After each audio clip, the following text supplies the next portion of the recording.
And my second question has to do with Europe, or rather with European identity. And if I may put in the following way, it's kind of understandable, I think, to many people when someone asks a question as to what I should do.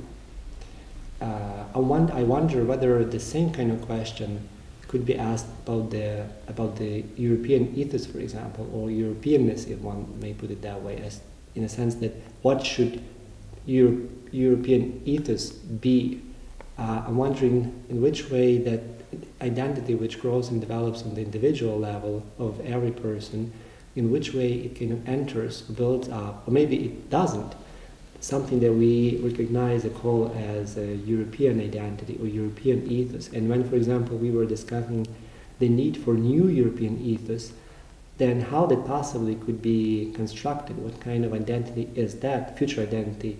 To which extent that is achievable in itself goal? If you could please share your thoughts in this regard. Well, another good question, and another quite general and challenging question. Once again, in view of a full response, let me offer you just a few starting points that might enable us to deepen this theme, especially after this very thoughtful conference, which has been such a success here. Begin once again historically, but this time not with Hegel, but with Plato.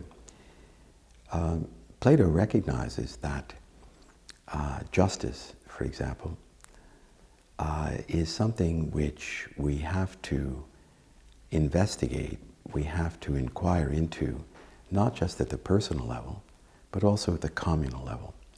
And you recall well Plato's strategy. His idea is, let's investigate what justice might look like at the communal level and see whether that might give us some hints about what justice might look like at the individual level. And so too, conversely, let us look at justice, as he says, in the psyche, in the soul, and see whether that might give us some hints as to what justice might look like in the polis, in the community, in the city-state. Now similarly, when we talk about an ethos for Europe, ethos, you remember, means character.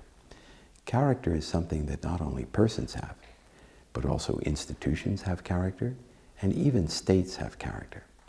So we might say that the ethos of an individual might, by analogy, be taken also to be related to the ethos of a community, perhaps a community of states like the European Union. This gives us already a pretty interesting idea that when we look at a question such as the identity or the, let's say, not just the unity, but the deeper identity of an individual, we may find there some hints for our reflections on the identity of larger entities, such as the community of states we call Europe. Now here, I suppose you and I would have to talk more, but I would like to suggest a few strategies here. Why not at least begin with seeing how far we could take Plato's example? Why not look at, that is to say, the character of an individual person with a particular interest in what are the relations between the identity of that person and the character of the person, and then by analogy generalize to the situation of the entity we call, well, the institution is called the European Union, but of course we know that there is a larger entity which is much vaguer and which has not yet been defined, which we call Europe. It has been defined and redefined, but we no longer enjoy a consensus enough about what the larger entity is.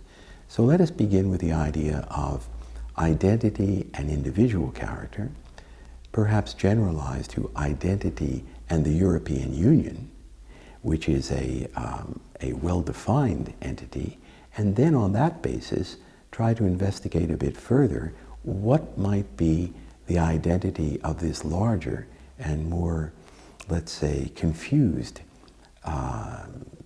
community that we call Europe.